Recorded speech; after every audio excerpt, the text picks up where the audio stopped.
বাংলাদেশের তরুণদের ভোটাধিকার নিশ্চিত করতে নতুন করে রাজপথে নামছে বিএনপির ৩ অঙ্গ সংগঠন যুবদল, স্বেচ্ছাসেবক দল ও ছাত্রদল। তাদের দাবি অবিলম্বে নির্বাচনের রোডম্যাপ প্রকাশ করতে হবে এবং জনগণের ভোটের অধিকার ফিরিয়ে দিতে হবে। বাংলাদেশে বিগত কয়েকটি জাতীয় নির্বাচন নিয়ে আন্তর্জাতিক পর্যবেক্ষক সংস্থাগুলো প্রশ্ন তুলছে। ২০১৮ সালের জাতীয় নির্বাচন বিষয়ে ইউরোপীয় ইউনিয়ন, ট্রান্সপারেন্সি ইন্টারন্যাশনাল বাংলাদেশ স্বাধীনতা ও স্বচ্ছতার ঘাটতির কথা বলেছিল। ৩ সংগঠনের শীর্ষ নেতারা রবিবার রাতের ভার্চুয়াল বৈঠকে কর্মসূচি চূড়ান্ত করেছেন। একজন সংগঠক নাম প্রকাশ না করার শর্তে বলেন, দেশের যুব সমাজ দীর্ঘ ১৬ বছর ভোটের বাইরে। এবার তরুণদের রাস্তায় এনে ভোটের অধিকার ফেরানোর লড়াইয়ে নামব। ২০২৩ সালের জুনে বিএনপির ৩ সহযোগী সংগঠন বিভাগীয় শহরে তারুণ্যের সমাবেশ করে ভোটের দাবি তুলেছিল। তাদের মূল স্লোগান ছিল, তরুণ প্রজন্ম দেব ভোট, ভোটের জন্য যুদ্ধ হোক।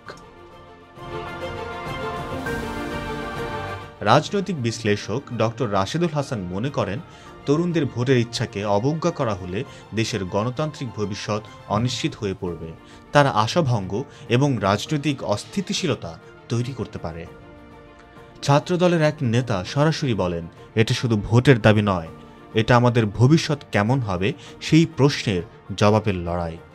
২০২৪ সালের গণ অভ্যুত্থানের পরে অন্তর্বর্তী সরকার দায়িত্ব নিলেও এখনও নিরপেক্ষ নির্বাচনের রোডম্যাপ ঘোষণা হয়নি। বিভিন্ন রাজনৈতিক দল ডিসেম্বর ২০২৫-এর মধ্যে নির্বাচন দাবি করলেও সরকার সময় নিয়ে এগোচ্ছে। নির্বাচনের দিনক্ষণ অনিশ্চিত থাকায় ভোটের অপেক্ষায় এক তরুণ প্রজন্ম। তাদের দৃপ্ত কণ্ঠেই এবার রাজপথে উঠে আসছে ভোট ও গণতন্ত্রের নতুন আওয়াজ। Text report, metro TV.